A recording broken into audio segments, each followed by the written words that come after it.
મારું નામ ડાક્ટર માહી છે અને હું ધોરણ 10 માં એસપી કાપડિયામાં ભણું છું અને હું સરસ્વતીમાં રહું છું. હું વિરાટ કોચિંગ એકેડમીમાં ધોરણ 10 માં આવ્યો છું.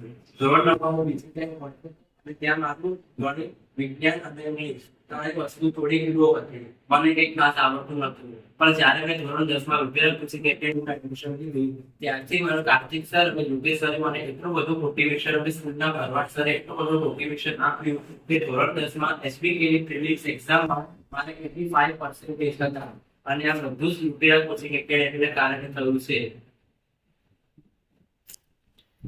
વિરાટ કોચિંગ એકેડમીમાં પ્રી બોર્ડ એક્ઝામ લેવાઈ હતી, જેમાં દરેક સબ્જેક્ટની એક્ઝામ લેવાઈ હતી અને પ્રી બોર્ડ એક્ઝામથી મારા બોર્ડ માટેનો જે ભય હતો તે દૂર થઈ ગયો હતો.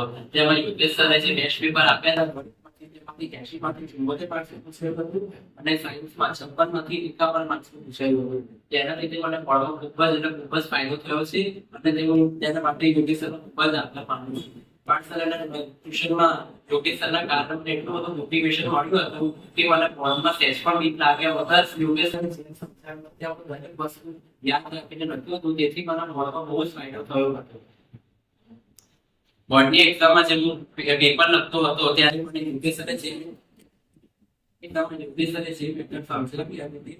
બોર્ડમાં લખતો હતો તેનાથી પ્રેરાઈને અન્ય વિદ્યાર્થીઓ પણ મારી જેમ જ બોર્ડમાં લખવા લાગ્યા હતા.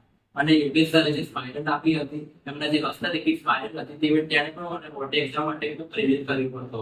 જે યોગેશ સર કેમિસ્ટ્રીમાં જે ટ્રિક્સ બનાવે છે એવી ટ્રિક્સ કોઈ નથી આપતું અને જે ટેસ્ટ પેપર બનાવે છે ફક્ત વિરાટ કોચિંગ એકેડમીમાં મળે છે. બીજી કોઈ પણ જગ્યાએ આપણને ટેસ્ટ પેપર મળતા નથી અને જે ટેસ્ટ પેપરમાંથી સૌથી વધારે હોય છે.